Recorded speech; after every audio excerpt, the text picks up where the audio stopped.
Oke, kita memasuki Kabupaten Poso. Selamat datang di Kabupaten Poso, Bray.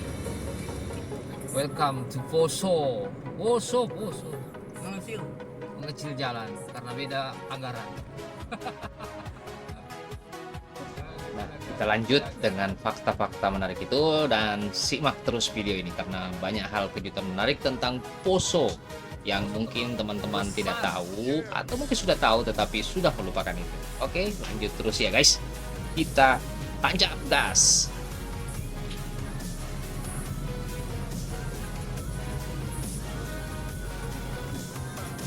Oh, Marwali nih. Merah semua. Jam sih masuk. Emang berapa sih Kak harganya kalau dari Palu? Apa itu? Marwari. 200 berapa? Apalagi kalau dari Tori ya? Oke, dalam video ini saya akan bahas beberapa fakta menarik soal Poso. Misalnya nih, Poso itu merupakan ibu kota pertama Sulawesi Tengah loh. Atau Poso itu adalah pangkalan militer pada zaman Perang Dunia Kedua. Nah, fakta pertama itu Perang Dunia Kedua. Pada saat Perang Dunia Kedua, Poso itu pernah dijadikan markas oleh Jepang sebagai sebuah pos militer. Kenapa bisa? Karena kondisi topografi Poso itu bisa mengamankan Teluk Tomini dan memang topografi Poso itu secara kalau kita lihat ya banyak gunung, kemudian ada danau. Jadi memang jadi semacam pusat lah dari Sulawesi Tengah itu sendiri atau Sulawesi pada umumnya karena memang posisinya kondisi topografinya itu memang pas bener dia di tengah-tengah. Belum lagi kalau kita lihat wilayah laut. Nah, kota Poso yang dijadikan markas itu memang teluk di dalam Teluk Tomini, terus ada teluknya lagi di dalam. Jadi teluk dalam teluk dan apa ya? Cakep lah memang untuk dijadikan sebagai basis militer. Itu nantilah kalau misalnya ini ada waktu kalau bagaimana silahkan berkunjung ke Poso dan lihat eksplor sendirilah dari daerah pantai. Oke, kita lanjut. Seperti yang saya bilang sebelumnya, fakta kedua atau fakta berikutnya yaitu bahwa Poso itu pernah dijadikan ibu kota Palu. Nah, itu terjadi pada tahun 1948. Jadi 1948 itu baru terpecah atau istilahnya terpecah Sulawesi Tengah ya, itu menjadi sebuah provinsi. Nah, sebelum dipindahkan ke Palu tahun kalau nggak salah ke tahun 51. Jadi Palu itu baru jadi ibu kota provinsi Sulawesi Tengah nanti pada tahun 51.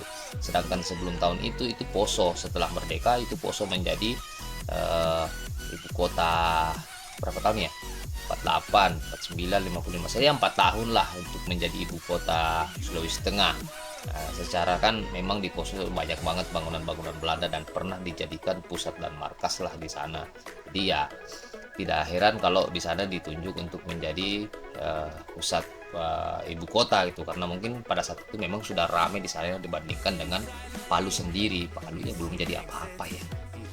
Oke, lanjut.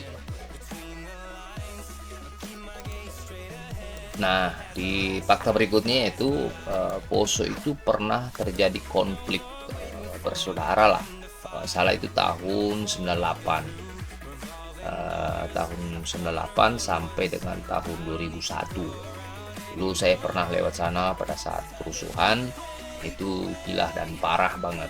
Jadi itu terkenal dengan konflik Poso di mana sebenarnya tidak ada, saya nggak terlalu persis cerita aslinya bagaimana, yang jelas katanya itu bentrok antara pemuda dulu nih. Nah, setelah itu ya sudah digembosi akhirnya berujung menjadi nuansa SARA. Tapi kalau saya sih melihat dalam konspirasi ini kan pada saat tahun 98 itu kan kalau nggak salah runtuhnya rezim Orba ya. Jadi itu menjadi kayak semacam gimana gitu. Akhirnya konflik itu berkelanjutan terus sampai dengan tahun 2001. Dan ini betul-betul banyak memakan korban dan di beberapa daerah sempat di daerah saya juga itu dapat video-video konspirasi begitu istilahnya untuk membenci golongan A, golongan B, golongan begitu intinya kayak gitu. Kita semacam digembosi untuk berjuang melawan itu di Poso dan itu sangat salah banget. Dan itu sampai sekarang ini masih agak terasa konflik-konflik tersebut. Tapi alhamdulillah di Poso sekarang ini saya sudah maju dan malah lebih beraneka ragam lah istilahnya. Kemajemukan itu kalau mau lihat, kalau bagi saya kalau mau lihat Indonesia itu pergilah ke Poso, karena di sana banyak banget dari semua suku, hampir ada semua. Oke.